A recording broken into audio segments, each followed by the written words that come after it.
Hello everyone, my name is Gaurav and I am the co-founder of Nexus Classes. This is the part 2 video of differentiation. Part 1 में हमने physical significance of differentiation cover किया था और हमने देखा था कि कैसे differentiation से rate of change, slope या tan theta मिलता है. इस वीडियो में हम differentiation का actual application करने वाले हैं, यानी कि उसके formulas देखेंगे और उस formulas को हम questions के ऊपर apply भी करेंगे साथ साथ. तो वीडियो इंपॉर्टेंट है, बेसिक्स आपके बिल्कुल क्लियर हो जाएंगे और आप डिफरेंशिएशन को अप्लाई कर पाओगे. तो make sure you guys watch this video till the and.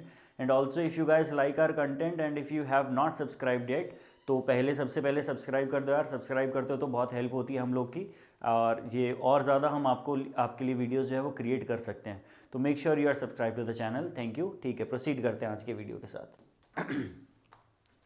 Last class में हमने क्या क्या फॉर्मूले पढ़े थे. लास्ट क्लास में हमने बोला था यार कि अगर y जो है वो कांस्टेंट होता है तो dy बाई डी एक्स यानी कि कांस्टेंट नंबर का डिफरेंशिएशन क्या आता है, ज़ीरो आता है. और दूसरा फॉर्मूला हमने पढ़ा था कि अगर y का वैल्यू है वो x raise to power some power n है, तो उस केस में y का differentiation with respect to x कितना आता है. n को उठा के साइड में लिख देते हैं, ठीक है जी. n को क्या करेंगे, उठा के साइड में लिख देंगे और ऊपर जो है वो क्या बचेगा, खाली जगह पे n-1 बच जाएगा. तो ये दो फार्मूले हैं जो हम लास्ट क्लास में ऑलरेडी पढ़ चुके हैं. लास्ट वीडियो नहीं देखा तो वो इंपॉर्टेंट है, उसे जाके अभी के अभी देखो पहले उस वीडियो को. क्लियर है? तो फिर उसके बाद इस वीडियो के ऊपर आना. ठीक है, वीडियो के साथ प्रोसीड करते हैं. और भी बहुत सारे फॉर्मूलेज होते हैं डिफरेंशिएशन में. कौन कौन से फॉर्मूले होते हैं अभी देख लेते हैं यार. देखें भैया सभी लोग, everyone must pay close attention now. सबसे पहले हमें बोला कि if y is equal to L N X. Y is equal to L N X का मतलब क्या है? y is equal to L N X का मतलब है कि y is equal to log of X. Log of X का क्या मतलब है? ये नेचुरल लॉग होता है L N. Is that clear? तो अगर आपको कभी ऐसा मैथमेटिकल फंक्शन मिले जो कि लॉगरिथमिक हो या फिर एल एन एक्स हो, तो उस केस में D Y by D X ये किसके बराबर आता है? ये 1/x के बराबर आएगा. Is that clear? तो जब भी y होता है ln x तो dy बाई डी एक्स यानी कि डिफरेंशिएशन आता है 1/x. आगे प्रोसीड करते हैं भाई. नेक्स्ट फार्मूला क्या है? लॉगरिथमिक फंक्शन के साथ साथ एक्सपोनेंशियल फंक्शन भी देखेंगे. हमने बोला अगर y जो है वो है e raise to power x. e raise to power x जो होता है इसे हम क्या बोलते हैं? इसे एक्सपोनेंशियल फंक्शन भी बुलाया जाता है. तो अगर y जो है वो है e raise to power x, काफ़ी बार ऐसे मैथमेटिकल फंक्शन देखने को मिलेंगे आपको मैथ्स में भी और फिजिक्स में भी. तो if y is equal to e raise to power x, then dy by D X कितना आता है? यह भी आता है e raise to power x. तो आप ध्यान से देखो, e raise to power x को डिफरेंशिएट करने पे भी e raise to power x ही आता है, यानी कि डिफरेंशिएशन करने पे इसके अंदर कोई चेंज नहीं होता भाई. e raise to power x एक ऐसा फंक्शन है इसके ऊपर आप डिफरेंशिएशन लगा दो, उसको कोई फर्क नहीं पड़ेगा, वो जैसा है वैसा का वैसा रहेगा. लेकिन अगर आप log x पे लगाओगे तो वो 1/x बन जाएगा. e raise to power x पे लगाओगे तो कुछ नहीं होगा, वो e raise to power x ही रहेगा. तो ये दो लॉगरिथमिक फंक्शंस है. अगर आप इसे भी कर लोगे तो बेयर मिनिमम बहुत है भाई. इससे फालतू ज़्यादा टेंशन लेने की जरूरत नहीं है. जो मैं बता रहा हूँ उतना करते चलें, आपकी फिजिक्स के अंदर सारे काम आने वाले सारे फॉर्मूला इसके अंदर कवर हो जाएंगे. Is that clear? आगे प्रोसीड करते हैं. लॉगरिथमिक फंक्शंस का देखा तो ट्रिग्नोमेट्रिक फंक्शंस का भी देखते हैं. अब ट्रिग्नोमेट्रिक फंक्शंस में क्या होता है भाई? मोस्ट कॉमनली यूज्ड क्या है? ऊपर वाले दो जो हैं वो मोस्ट कॉमनली यूज है, नीचे वाले जो हैं वो एक आध बार यूज होते हैं. तो इनकी बात करेंगे हम लोग. सबसे पहले मैं बोलता हूँ आपसे कि if y is equal to what, sine x लिखा है. अगर y जो है y होता है साइन ऑफ x, तो उस केस में dy बाई डी एक्स क्या आएगा भाई? उस केस में dy बाई डी एक्स आएगा cos ऑफ x, यानी कि साइन x का डिफरेंशिएशन क्या होता है? cos x होता है. अच्छा सर, अगर y is equal to cos of x given हो पहले से, अगर आपके पास y is equal to cos of x given है पहले से, तो उसको आप डिफरेंशिएशन करेंगे तो साइन तो आएगा लेकिन माइनस. तो dy बाई डी एक्स जो है ऑफ cos x ये क्या होता है? Minus sine x. Is that clear? एक दूसरे से उल्टा चल रहा है, आप ये भी बोल सकते हैं. साइन का डिफरेंशिएशन cos का differentiation minus sign.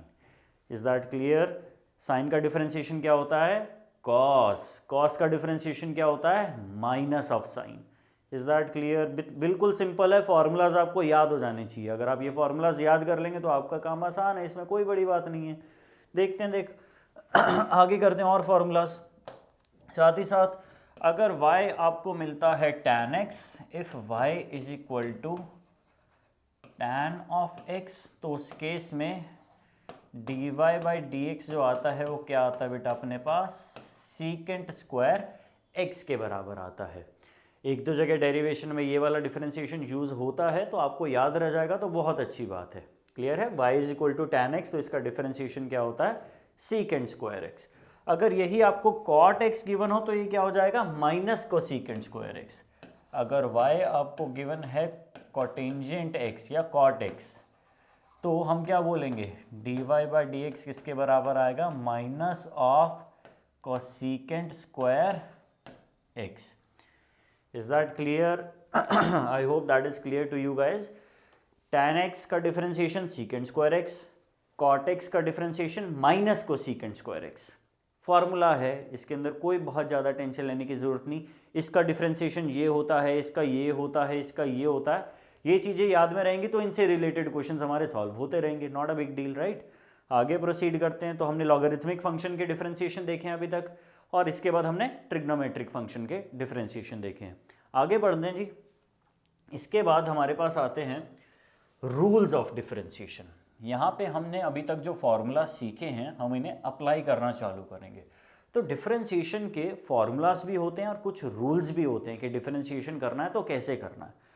For example, अगर y is equal to constant, some constant c multiplied by some function of x ऐसे आ जाए, right. y is equal to c into F of x, ऐसा कुछ अपने पास function आ गया है, मान लेते हैं ऐसा हो गया कुछ। तो उस केस में dy बाई डी एक्स किया, यानी कि डिफरेंशिएशन किया, तो कांस्टेंट को हम लिख देंगे एज इट इज, और जो फंक्शन था हमारे पास इसका क्या कर देंगे, डिफरेंशिएशन। इसके डिफरेंशिएशन को f डैश एक्स भी लिखा जाता है। Is that clear? तो जब भी आपके पास कांस्टेंट इनटू फंक्शन आता है तो कांस्टेंट को डिफरेंशिएशन करे बिना लिखते हैं, फंक्शन को डिफरेंशिएशन करके लिखते हैं। Is that clear? एक एग्जांपल के साथ देखते हैं, आपको बेटर समझ में आएगा। मान लो y is equal to 5x cube, ऐसा कुछ फंक्शन है अपने पास। तो अगर आप ध्यान से देखो, ये क्या इसी फॉर्मेट के अंदर है सवाल? हाँ जी बिल्कुल है। y is equal to constant into function of x, ऐसा है, बिल्कुल ऐसा है भाई, क्यों नहीं है ऐसा? अब ये x क्यूब क्या है, ये कुछ x का फंक्शन है, और 5 क्या है, 5 एक कांस्टेंट है। तो हमने क्या सीखा, हमने सीखा कि इस फॉर्मूला को जब अप्लाई करेंगे तो dy बाई डी एक्स करेंगे, तो कांस्टेंट को तो बिना डिफरेंशिएट करके ऐसे ही लिख देना है हमने। तो यहाँ पे क्या लिखेंगे, 5, और जो फंक्शन है उसे डिफरेंशिएट करके लिख देना है। लेकिन फंक्शन क्या है, एक्स क्यूब। अब एक्स क्यूब के साथ क्या करना है हमें, डिफरेंशिएशन, यानी कि dy बाई डी एक्स करना है। अगर आप ध्यान से देखो तो ये यार x raise to power n जैसा नहीं लग रहा, बिल्कुल x raise to power n जैसा लग रहा है। और x raise to power n का डिफरेंशिएशन क्या होता है, ये होता है nx raise to power n minus 1। I hope that is clear to you guys. Now यहां से हम इसे सॉल्व करते हैं। nx raise to power n minus 1, n की वैल्यू 3 है, तो यहाँ पे आएगा 3x raise to power 3 minus 1, यानी कि कितना, 3x स्क्वायर। तो हम जानते हैं x क्यूब को डिफरेंशिएशन करके क्या आएगा, 3x स्क्वायर। तो यहाँ पे क्या आना चाहिए था, इसका डिफरेंशिएशन, उसका डिफरेंशिएशन क्या होता है, 3x स्क्वायर। अब आगे सॉल्व कर लो, ये कितना आ जाएगा, 15, 5 into 3 is what, 15, 15x square is the answer. Is that clear? इतना सिंपल है यार। कांस्टेंट को एज इट इज करो, दूसरा न्यूमेरिकल वैल्यू जो है उसे आप दूसरा जो x का फंक्शन जो है उसे आप क्या कर सकते हैं, डिफरेंशिएट करके सीधा लिख सकते हैं। ये पहला रूल है। पहले रूल में हमने क्या सीखा, कांस्टेंट इनटू फंक्शन जो होता है उस केस में क्या होता है, ठीक है। और देखें मान लो ऐसे आपको गिवन हो कि y is equal to 6x raise to power anything square, तो जरा फटाफट से बताओ dy बाई डी एक्स क्या होगा, dy बाई डी एक्स की क्या वैल्यू आएगी, 6 को एज इट इज लिखेंगे बिना डिफरेंशिएट करे। x स्क्वायर का डिफरेंशिएशन क्या होता है, 2x के बराबर, तो आंसर क्या आ जाएगा आपका 12x आ जाएगा। It's that simple. I hope that is clear to you guys.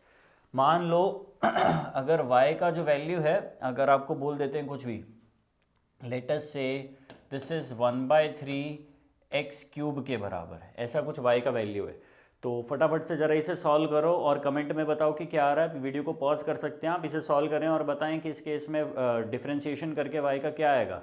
ठीक है जी, I hope you guys are done. Solve करते हैं इसे।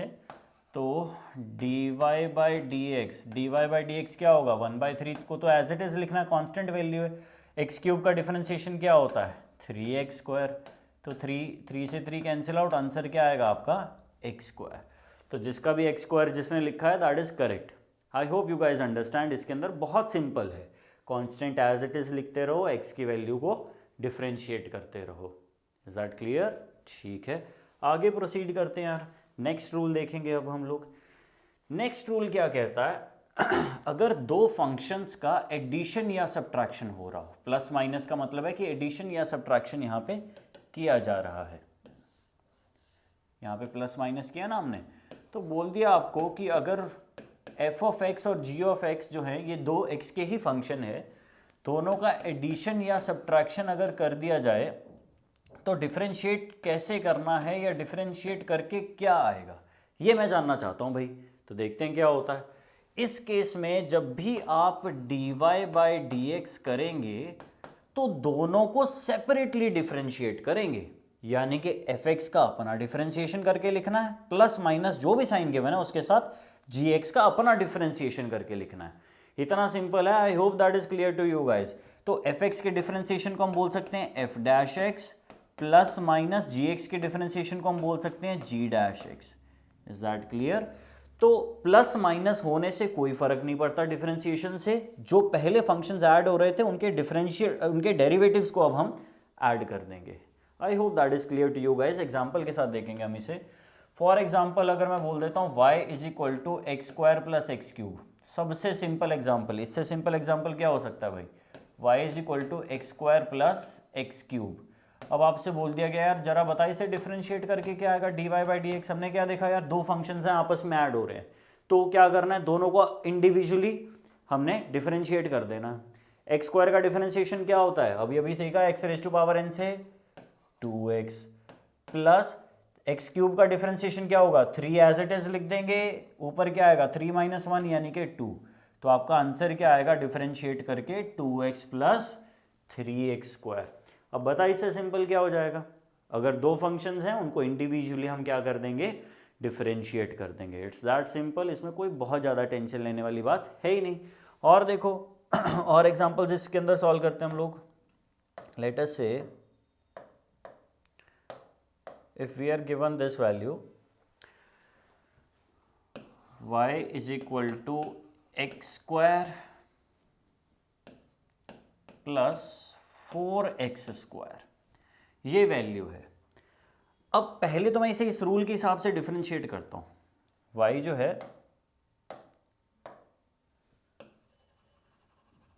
है वो कितना था बेटा अपने पास, y का वैल्यू x² + 4x²। तो हमने बोला dy/dx = x² का डिफरेंशिएशन 2x के बराबर प्लस 4x² का डिफरेंशिएशन, कांस्टेंट को एज इट इज लिखा, x² का कितना होता है 2x के बराबर। अब देखो ये क्या बन गया अपने पास, 2x + 4 × 2 what, 8x। 2x + 8x क्या हो गया 10x के बराबर। अब बता इसमें क्या दिक्कत वाली बात है। तो इस रूल से हम इसे सॉल्व कर सकते हैं, बट अगर तुम ध्यान से देखो इन वाले फंक्शंस में तो वैसे कोई दिक्कत नहीं होनी चाहिए थी हमें। क्यों, इन्हें तो हम डायरेक्टली ऐड भी कर सकते थे, दोनों स्क्वायर हैं, तो क्या है आपस में डायरेक्टली ऐड किए जा सकते हैं। तो इस फंक्शन को ऐसे भी तो लिख सकता था ना, y = x² + 4x², यानी कि 5x²। अब इसका डिफरेंशिएशन करके देखते हैं क्या आता है, dy/dx करेंगे, कांस्टेंट को एज इट इज लिख देंगे 5 एज इट इज, x² का डिफरेंशिएशन क्या होता है 2x, यानी कि आंसर क्या आएगा 10x के बराबर। Is that clear? यानी कि जो रूल हमने पढ़ा है वो एकदम एप्लीकेबल है, चाहे आप डायरेक्टली ऐसे करो चाहे आप डायरेक्टली ऐसे करो, आप किसी भी तरीके से करें आंसर आपका सेम आएगा, कोई टेंशन वाली बात नहीं है। रूल क्या है? रूल बहुत सिंपल है, दो एल्जेब्रिक फंक्शंस का समेशन हो रहा है तो उनको इंडिविजुअली आपको क्या करना है, डिफरेंशिएट करके फिर उनका समेशन कर देना है, यह है रूल है। I hope that is clear to you guys. आगे प्रोसीड करते हैं। नेक्स्ट क्या आता है? नेक्स्ट आता है अपने पास very important rule, it's called product rule. Product rule क्या कहता है कि दो फंक्शंस अगर मल्टीप्लाई हो रहे हो तो क्या करना है। बिल्कुल ध्यान से सुनना, इसके अंदर गलती होती है, ठीक है जी। तो इसे सॉल्व करके देखते हैं क्या आता है। हमने बोला y इज इक्वल टू दो फंक्शंस हैं x के, f of x into g of x। अगर दो फंक्शन है f x इंटू जी एक्स के बराबर, तो dy बाई डी एक्स कैसे निकाला जाए? अब पहली बार की तरह नहीं है कि इसका डेरिवेटिव लिखेंगे इसका डेरिवेटिव लिखेंगे और दोनों को मल्टीप्लाई कर देंगे, नहीं, हर जगह नहीं लगाना, सिर्फ प्लस माइनस में वो रूल लगाना है। मल्टीप्लिकेशन हो रहा है, लेकिन यहाँ तो मल्टीप्लिकेशन में क्या करना है, आपको इन दोनों में से पहले एक वैल्यू उठा के लिखनी है। तो मैंने कहा यार ये पहला फंक्शन दिखाई दे रहा है मुझे, तो इसे उठा के एज इट इज लिख देते हैं हम लोग। तो हमने बोला यह पहला फंक्शन है, इसे उतार के यहाँ पे लिख दो, तो यहाँ पे आ जाएगा F x. Is that clear? और साथ ही साथ क्या कर देना आपने, दूसरा फंक्शन जब आप लिखोगे तो वो ऐसे नहीं लिखना, उसका डिफरेंशिएशन करना है। Is that clear? तो सबसे पहली टर्म जो आएगी वो क्या आएगी, पहला फंक्शन कांस्टेंट, दूसरे का डिफरेंशिएशन। Is that clear? और जब हम दूसरे वाले टर्म लिखेंगे तो इस केस में क्या आएगा, दूसरे वाले फंक्शन को एज इट इज लिख देंगे, यानी कि g of x as it is multiplied by what, पहले वाले फंक्शन का डिफरेंशिएशन, यानी कि f dash x। Is that clear? इस तरीके से हमने लिखना है। I hope that is clear to you guys. मैं रिपीट कर रहा हूं, दो फंक्शंस का मल्टीप्लिकेशन है, उसको डिफरेंशिएट कैसे करना है, एक बार पहले को कांस्टेंट कर लिखना है और दूसरे का डिफरेंशिएशन, प्लस दूसरे को कांस्टेंट लिखा फिर पहले का differentiation. I hope that is clear to you guys. Example भी पढ़ेंगे साथ में, पहले फॉर्मूला समझ में आना चाहिए। फॉर्मूला क्या कहता है, पहला फंक्शन इंटू दूसरा फंक्शन है, इसका डिफरेंशिएशन कैसा होगा, पहला कांस्टेंट दूसरे का डिफरेंशिएशन प्लस दूसरा कांस्टेंट पहले का differentiation. It is that simple, कोई रॉकेट साइंस नहीं है भाई इसमें। देखो अप्लाई करेंगे तो और बेटर समझ में आएगा। अप्लाई करके देखते क्या बनता है भाई। हमने बोला कुछ ऐसे, आपको कुछ फंक्शन गिवन है, लेट अस से कि y is equal to x cube multiplied by 4x square. मुझे नहीं पता, जो भी ऐसे दिमाग में आए, पहले दो फंक्शन मैंने लिख दिए। तो एक तरीका तो है कि डायरेक्टली मल्टीप्लाई करके सॉल्व कर लूँ, उससे भी कर लेंगे, बट पहले ये चेक करते हैं कि हमारा रूल क्या कहता है। रूल कहता है dy by D x, d Y by D x क्या होना चाहिए, पहला फंक्शन एज इट इज, तो पहला फंक्शन एज इट इज लिख लिया, इनटू दूसरे फंक्शन का डिफरेंशिएशन। दूसरे फंक्शन का डिफरेंशिएशन क्या होगा, 4 इंटू 2 इंटू एक्स, यानी कि क्या बन जाएगा 8x। जब आप इसे डिफरेंशिएट करोगे 4x स्क्वायर का डिफरेंशिएशन क्या बनेगा 8x, प्लस अब क्या करना है, दूसरा फंक्शन एज इट इज, यानी कि 4x square as it is multiplied by पहले का डिफरेंशिएशन। पहले का डिफरेंशिएशन क्या बनेगा, 3 नीचे x स्क्वायर आगे, तो ये बनेगा 3x square. I hope that is clear to you guys.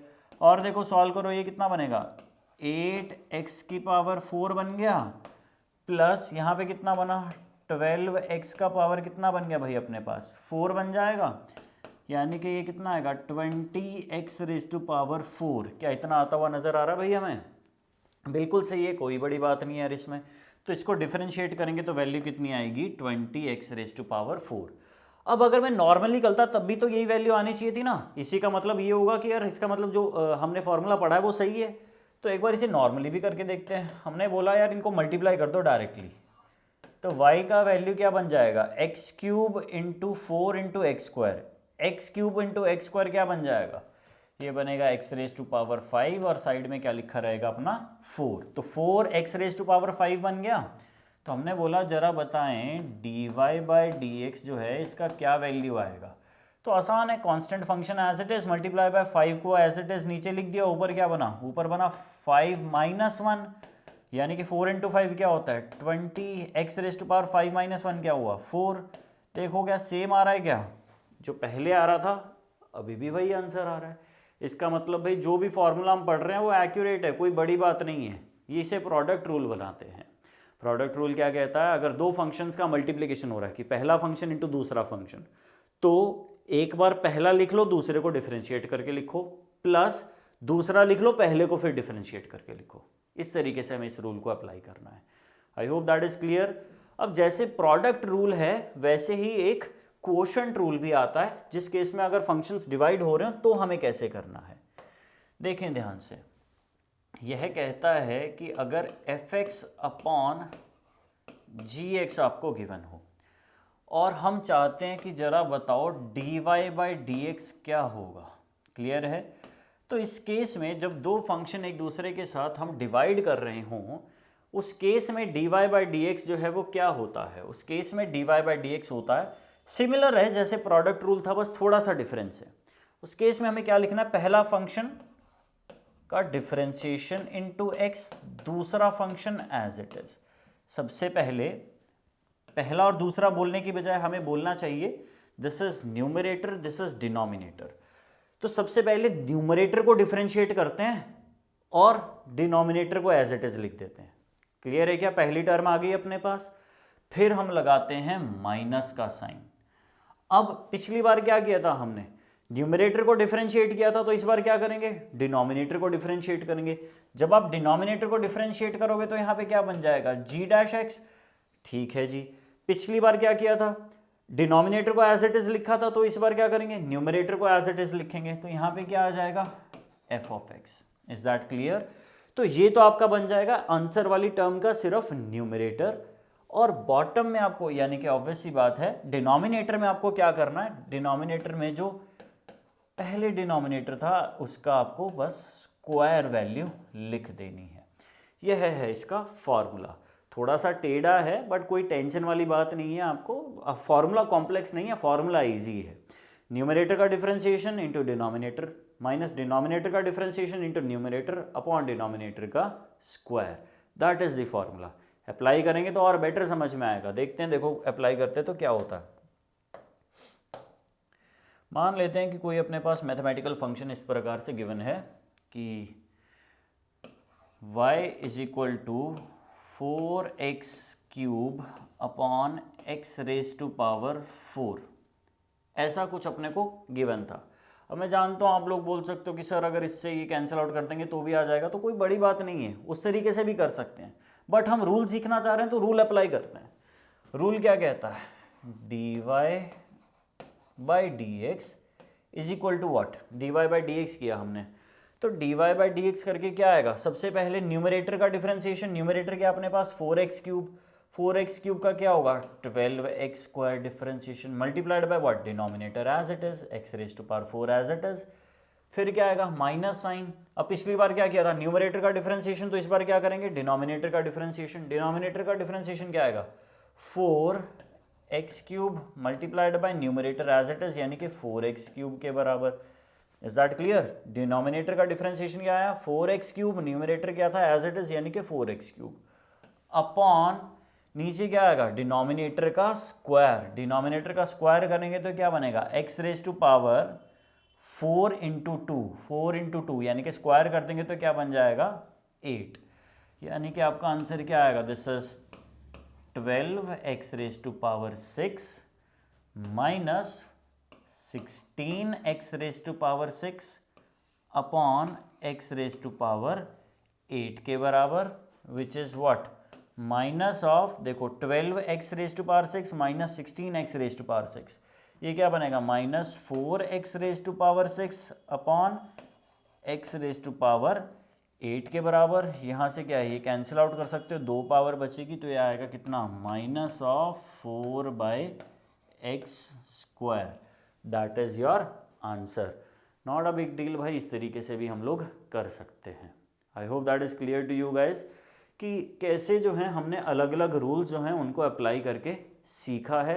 हमने देखा कि भाई कांस्टेंट मल्टीप्लाई हो फंक्शन के साथ तब क्या होता है, दो फंक्शंस ऐड हों या सब्ट्रैक्ट हों तब क्या होता है, दो फंक्शंस मल्टीप्लाई हों तब क्या होता है, दो फंक्शंस डिवाइड हों तब क्या होता है।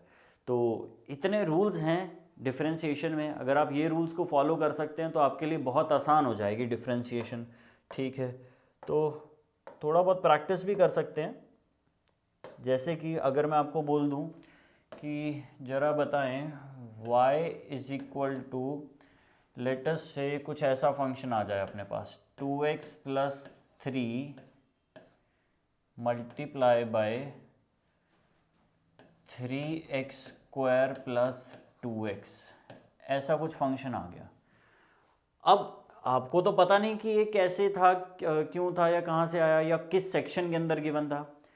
तो मैंने सोचा यार इसको सॉल्व कैसे किया जाए। दो तरीके हैं इसको सॉल्व करने के। एक, मुझे साफ साफ दिखाई दे रहा है यार कि इसके अंदर दो फंक्शंस मल्टीप्लाई हो रहे हैं, एक ये फंक्शन है एक ये फंक्शन है, और इन दोनों का मल्टीप्लिकेशन हो रहा है। तो जब भी मल्टीप्लिकेशन होता है तो मैं कौन सा रूल लगा सकता हूँ, प्रोडक्ट रूल लगा सकता हूँ। लेकिन दूसरा तरीका क्या है कि इसको इससे मल्टीप्लाई कर दें और एक्सपैंड कर दें। एक्सपैंड करके क्या छोटी छोटी टर्म्स बन जाएंगी जो आपस में ऐड या सब्ट्रैक्ट हो रही होंगी, फिर उस हिसाब से भी कर सकते हैं। जो भी मेथड आपको प्रेफरेबल हो आप उसे कर सकते हैं, उसमें कोई बुराई नहीं है, कोई टेंशन वाली बात ही नहीं है उसके अंदर। क्लियर है। तो प्रोडक्ट रूल से सॉल्व करते हैं। मान लो कि ये पहला फंक्शन है, मान लो कि ये दूसरा फंक्शन है, तो हम जानते हैं dy बाई डी एक्स क्या होता है, कोई बड़ी बात नहीं। इस केस में आएगा dy by D x is equal to what, पहला function as it is 2x plus 3 as it is, दूसरे का डिफरेंशिएशन। इसको डिफरेंशिएट करोगे तो अपने आप में भी ये दो फंक्शंस का सम है, तो ये क्या बनेगा, ये बनेगा 6x स्क्वायर प्लस 2। आगे क्या लगाएंगे, प्लस साइन, प्लस साइन के बाद क्या करेंगे भाई, दूसरा फंक्शन एज इट इज, यानी कि 3x स्क्वायर प्लस 2x को लिखेंगे एज इट इज, और पहले को करेंगे डिफरेंशिएट। अब ये अपने आप में भी ये दो फंक्शंस का सम है। 2x का डिफरेंशिएशन क्या आएगा, 2 प्लस 3 क्या है, कांस्टेंट, कांस्टेंट का डिफरेंशिएशन क्या आएगा, 0। Is that clear. तो डिफरेंशिएट करके ये आएगा, इसे आप सिंप्लीफाई कर सकते हैं, कोई बड़ी बात नहीं। देखो सिंप्लीफाई करके क्या आएगा, 2x इंटू 6x स्क्वायर, तो ये क्या बनेगा भाई, 12x cube plus 4x plus 18x square plus 6। क्या इन दोनों को मल्टीप्लाई करके एक्सपैंड करके ये आ जाएगा अपने पास, प्लस कर सकते हैं 2 को इससे मल्टीप्लाई कर ले, क्या बन जाएगा 6x स्क्वायर प्लस 4x, और 0 के साथ वो बची हुई टर्म क्या हो जाएगी, 0 हो जाएगी अपने पास। अब देखो क्यूब वाली कितनी टर्म है, क्यूब वाली एक ही टर्म है, तो यहाँ पे हम लिखेंगे 12x क्यूब प्लस स्क्वायर वाली कितनी टर्म है, 18x square plus 6x square. 18x square plus 6x square कितना होता है, 24x स्क्वायर के बराबर, प्लस x वाली टर्म कौन सी है, 4x, और इधर 4x, तो ये क्या बन जाएगा 8x, प्लस बिना x की टर्म कौन सी है, इधर 6 है इधर 0 है, तो आंसर ऐड करके क्या बन जाएगा 6। तो असलियत में dy बाई डी एक्स जो है उसका वैल्यू क्या आएगा, इतना वैल्यू आपके पास आ जाएगा। I hope that is clear to you guys. ये बेसिक डिफरेंशिएशन है जिसकी हमें ज़रूरत पड़ती है और हमें आना चाहिए। बेसिक कांस्टेंट वाला, प्लस माइनस वाला, प्रोडक्ट वाला, और कोशेंट रूल वाला। ठीक है जी, I hope that is clear to you guys. तो आज के वीडियो में इतना ही कर रहे हैं हम लोग। बेसिक फार्मूलाज मैंने आपको बताए हैं, बेसिक फार्मूला की बेसिक इम्प्लीमेंटेशन भी हमने देखी है। बहुत ज़्यादा टफ नहीं कर रहा हूँ मैं चीज़ों को, पहले मैं चाहता हूँ कि आपको पहले चीज़ें समझ में आएँ। ठीक है जी, तो आज की वीडियो में इतना ही करते हैं। If you guys like this video, अगर आपको थोड़ा बहुत समझ में आया हो और अगर एंड तक आ गए तो please do subscribe to our channel. That's enough for today. Thank you very much.